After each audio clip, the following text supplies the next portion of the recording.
Pemirsa, Anda masih bersama kami di obrolan Karebosi, keberagaman yang mempersatukan. Saya kembali ke Pak Miguel. Pak Miguel, Ya. kira-kira untuk perayaan Imlek ini apa saja Pak ibadah-ibadah ataupun perayaan-perayaan yang sempat juga saya tanyakan ke Ibu Nelly tadi? Ya, Pak Miguel. jadi mungkin memang ini menarik sekali. Jadi tadi sudah disampaikan oleh Ibu Nelly. Cuma saya akan membantu menjelaskan dari sisi perspektif yang lain. Jadi kan tadi kita sudah ketahui perayaan Imlek itu adalah sebenarnya kembali kepada esensi kekerabatan, kekeluargaan. Nah, kemudian kepada esensi kemanusiaan sendiri itu, dan tidak lupa juga esensi sosial. Nah, jadi sebenarnya di dalam perayaan Tahun Baru itu ada beberapa momen yang penting sebenarnya. Yang pertama itu adalah sehari sebelum Tahun Baru Imlek itu sendiri. Nah, biasanya orang Tionghoa sama seperti orang masyarakat pada umumnya, itu mungkin pada satu ketika mereka menempuh pendidikan, kemudian mereka bekerja di berbagai kota dan sebagainya, maka ketika menjelang Tahun Baru Imlek itu mereka akan kembali untuk bersilaturahmi. Nah, biasanya ketika mereka kembali itu mereka akan usahakan hadir satu hari minimal sebelum daripada Tahun Baru Imlek itu, kalau keadaan memungkinkan. Karena satu hari sebelum hari Imlek itu biasanya diadakan makan bersama. Jadi semua keluarga kerabat yang dari luar kota ataupun dalam kota itu di dalam satu keluarga besar akan kembali ke rumah orang tuanya bersama dengan anak cucunya untuk bersama-sama mengadakan jamuan makan malam bersama. Nah, jadi maknanya ini sebenarnya adalah bagaimana mendekatkan kembali kepada keluarga itu. Karena kita tahu orang yang paling dekat dengan kita adalah keluarga. Yang memberikan kita support selalu adalah keluarga. Dan mereka keluarga akan tetap mendukung kita dalam kondisi apapun. Nah, setelah itu juga yang kita tidak lupa adalah biasanya bagi masyarakat yang orang Tionghoa itu, tadi Ibu Nelly sudah katakan penuh bakti. Penuh bakti. Jadi, walaupun orang tuanya sudah meninggal, mereka juga kadang membacakan doa-doa. Membacakan doa-doa, jadi sama seperti kena perayaan Imlek tadi adalah satu masa kegembiraan, kita tidak bisa lupa. Kita bisa hadir di dunia ini karena orang tua. Karena leluhur.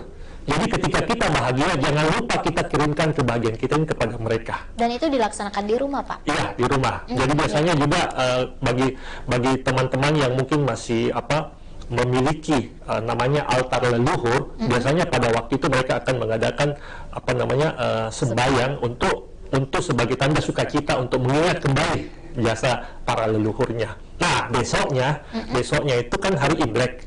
Nah, jadi sebelum hari Imlek itu biasanya satu hari sebelumnya tadi, setelah mereka makan malam, biasa kemudian mereka beribadah sesuai dengan agamanya, keyakinannya masing-masing. Nah, bagi teman-teman yang mungkin dia akan menyesuaikan ibadah dengan masing-masing, dan biasanya ketika menjelang jam 12 malam itu menjelang Imlek, alam seakan-akan mendukung. Jadi banyak orang yang kadang beribadah tepat pada menyambut pergantian Tahun Baru itu dengan harapan cita-cita yang luhur. Nah, setelah itu paginya mereka bangun apa semua, yang mereka harus lakukan pertama apa? Kita harus menghormati orang yang paling tua yang ada di rumah itu. Seperti makna bakti yang bakti, ya. Jadi seandainya saya anak di rumah ada orang tua, maka yang paling pertama adalah bahwa saya harus memberikan ucapan selamat kepada orang tua, bukan dalam bentuk ucapan selamat seperti jabat tangan apa semua, tapi namanya kalau kita mungkin bahasa Indonesia kayak sungkeman.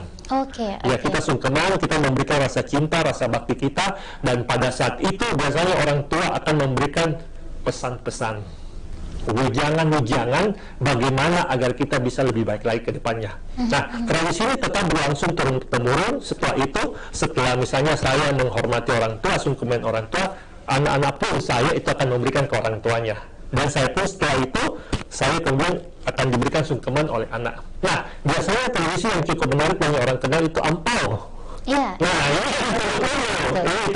apa sih makna ampau itu? Nah, setelah sungkeman apa semua, anak yang sudah bekerja kepada orang tuanya, mereka biasanya akan memberikan juga sebagai tanda bakti.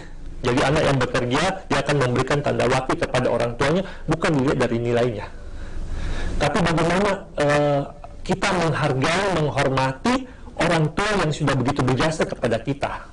Nah, orang tua biasanya juga akan memberikan ampau kepada kita dengan harapan berisi doa-doa, harapan-harapan, kesehatan, panjang umur, kesuksesan, kekuatan, semua usaha lancar, pokoknya semua harapan-harapan yang positif.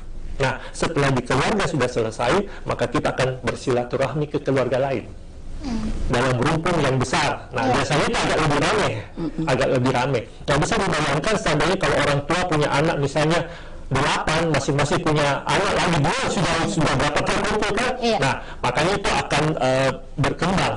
Nah, selanjutnya setelah itu yang tidak penting juga kita tahu adalah bahwa biasanya juga bagi masyarakat yang masih lekat dengan tradisi Tionghoa itu, mereka biasanya mengadakan sembahyang pada hari ke-8, sembahyang kepada Tuhan Yang Maha Esa. Bagaimana mengucapkan rasa syukur atas segala pencapaian yang telah diperoleh selama ini, dan kedepannya memiliki harapan yang baik, semoga harapan cita-cita luhur itu bisa tercapai. Dan akhirnya waktu hari ke-15 ini adalah puncaknya. Puncaknya itu ya kita kembali merayakan dalam bentuk bersosialisasi dengan masyarakat yang luas. Karena memang tradisi Imlek ini sebenarnya bukan hanya menjadi milik orang Tionghoa, Ibu Nelly, ya, sekarang ini sudah menjadi milik dunia, milik seluruh masyarakat. Jadi kita cukup senang juga bahwa sebenarnya budaya ini menjadi budaya yang sudah bisa diterima oleh masyarakat luas.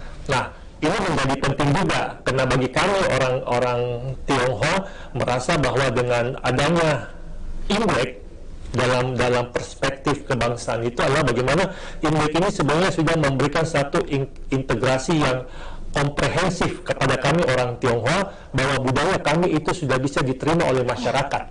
Nah, ini sebenarnya harus menjadi pelecut bagi kami orang Tionghoa, bagaimana kami bisa memberikan kontribusi yang lebih banyak, kontribusi yang lebih luas, kontribusi yang lebih positif di dalam membangun bangsa dan negara yang kita cintai ini. Bukan hanya di bidang ekonomi, tetapi di semua bidang yang kita bisa masuki, yang kita bisa memberikan kontribusi, kita berikan kontribusi. Oke. Dan tadi penjelasannya untuk perayaan-perayaan Imlek ini untuk secara umum. Secara umum, benar. Baik. Saya ke Ibu Nelly. Ibu Nelly, untuk di Imlek, tradisi Imlek itu kan biasanya identik dengan ampau ya, Bu ya. Dan itu biasanya diidentikan dengan warna merah dan pasti memiliki makna tertentu, Bu Nelly ya. Boleh dijelaskan ke pemirsa di rumah? Iya, ampau itu kalau bahasa Mandarinnya itu Hong Pao. Hong itu artinya merah. Pao itu bungkusan. Jadi Hong Pao artinya bungkusan merah. Nah, jadi itu sudah satu paket, isinya harapan, doa, ya. Merah itu lambang dari kalau kita mau bilang merah darah kehidupan, ya kehidupan. Nah, merah juga adalah kekuatan, ya merah itu juga keceriaan, kegembiraan, ya merah gitu. Maknanya seperti itu. Jadi dalam Hong Pao itu atau ampau gitu, itu berisi doa-doa dan harapan-harapan yang baik, yang positif, ya, yang ingin kita berikan kepada orang. Dan itu biasanya diberikan kalau yang sudah berkeluarga, dia akan berikan kepada orang tua dan juga kepada anak-anak. Oke. Bu Nelly, untuk selanjutnya di tahun selanjutnya dengan perayaan Imlek ini, apa-apa saja harapan-harapan Ibu Nelly? Nanti akan dilanjutkan setelah pesan-pesan berikut ini. Pemirsa, tetap bersama kami di Obrolan Karebosi.